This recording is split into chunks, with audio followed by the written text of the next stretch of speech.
Kimberly Allison from Starliner Music. Welcome to my channel. Today I'm going to continue with my fingerboard geometry series. We'll be looking at caged major triads in movable form. First, I'll break down the information and then we'll do some exercises. Here we go. I hope you enjoy it. Alright, today in fingerboard geometry we're going to be covering caged movable triads, specifically major triads. Now many of you have used these shapes before. You just call them bar chords. So those would be your typical movable E and A shaped bar chord.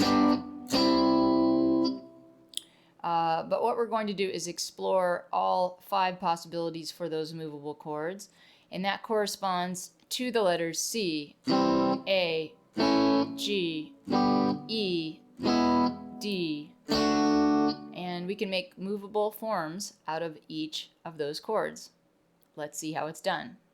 At this point I'll mention that I do have an intro to caged video for those of you who are not familiar with the caged system. What I'm going to do now is take each of those open chord shapes and create a movable chord and play them around the 5th fret. So let's start with C. There's my C chord. I'm going to refinger it so that I have my index finger available. Now I'm going to use my index finger here, and in this voicing I have my pinky on the root C, so if I move that to the 5th fret the note is D there, and so then I would have a D chord. So here's a D chord in a C shape. Let's go on to A. So here's my A chord. Kind of already got it refingered so that my index is available. So in this voicing, the A, open A, is the root. So if I move this to where my bar is at the 5th fret, that puts me on a D. So I have this. Now I don't typically finger this chord like that. I usually do the double bar thing. So here we go. There's your D chord, and the root is here on the 5th string. So D, that looks like an A. Now I'm going to go on to the G. So here is a G chord, and I would have to do this to take the place of the open strings. Now I find this chord kind of cumbersome. Realistically, I don't use this whole shape very much, but if I did and moved it up to the 5th fret, it'd look like this. So it would be an A chord here because the root's on the 6th string. See if I can do it. There it is. It's an A chord, looks like a G. However, I usually use a modified form here. I'll do this, which is the top part of it, or the bottom part of it. This is a little more practical as far as usage. So you'll see me demonstrate these modified forms. And then we have the E shape. So good old E shape. I think we probably already know this bar chord, but if you don't, you can take this. The root is here on the 6th string, and we're going to slide this to the 5th fret, and I have an A here. So now I have an A chord. Looks like an E chord. Alright, the last shape is the D shape. The root is open D. So I'm going to refinger the chord, and my index is on where the root will be. If I slide that shape up to the 5th fret, I have a G chord that looks like a D. So one way to practice these shapes is to take them and play them all on the same root. Let's do that for the root D. So I'm going to start out with the C shape,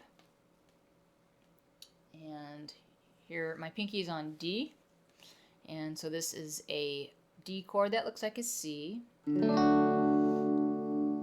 Now these movable voicings follow the word caged up the neck. So if I'm on the C shape, the next shape will be A, just like in the word caged. So here is an A-shaped D.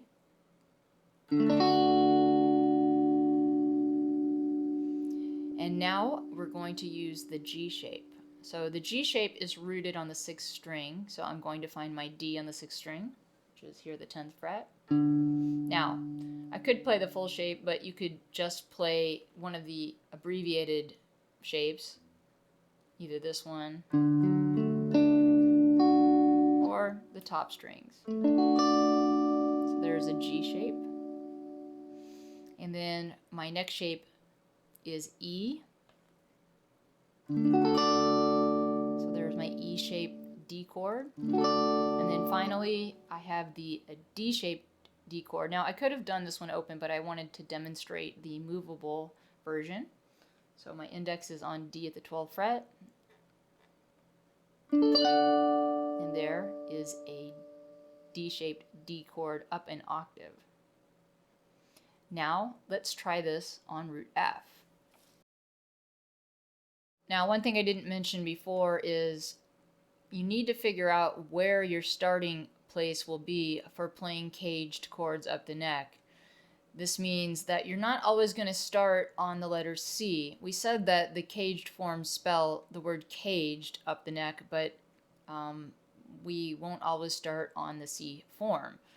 So in order to determine which pattern we start on, you need to think about the roots in the first few frets. Now, all the caged shapes are rooted either on the 6th string, the 5th string, or the 4th string. So hopefully you know the names of your notes in the first few frets.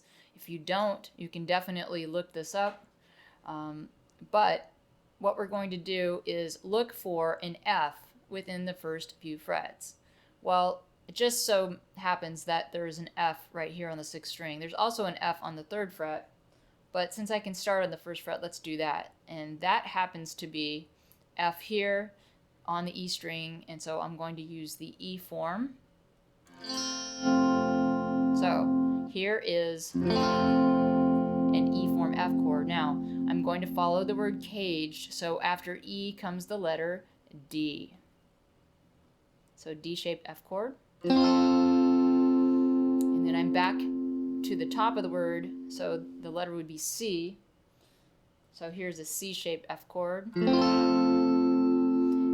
then the next letter is A. So there is an A-shaped F chord there at the 8th fret.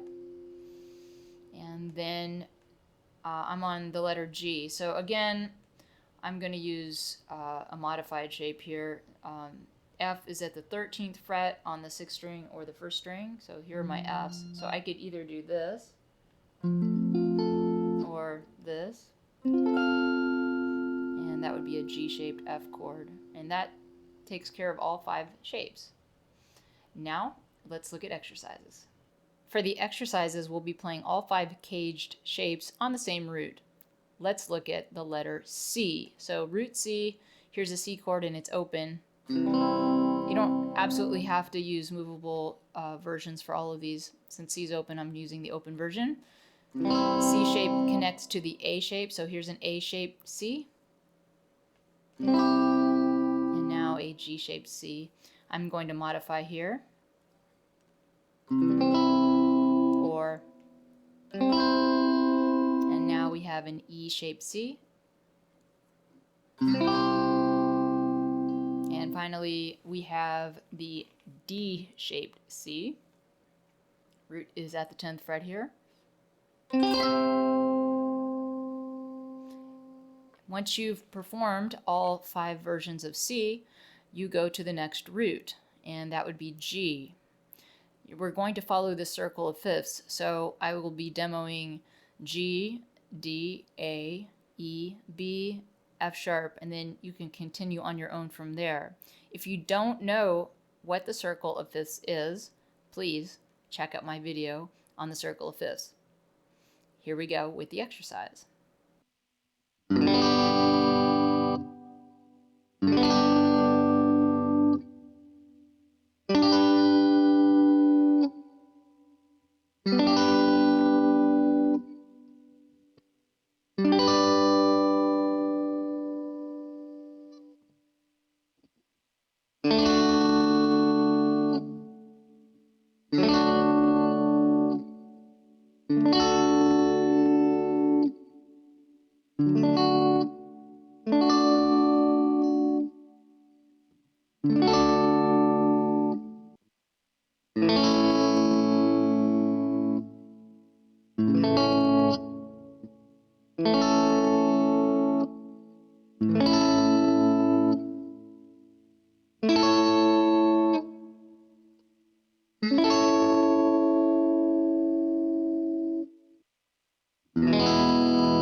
That's it for movable major caged triads. I'm Kimberly Allison from Starliner Music, and I hope to see you back on my channel soon.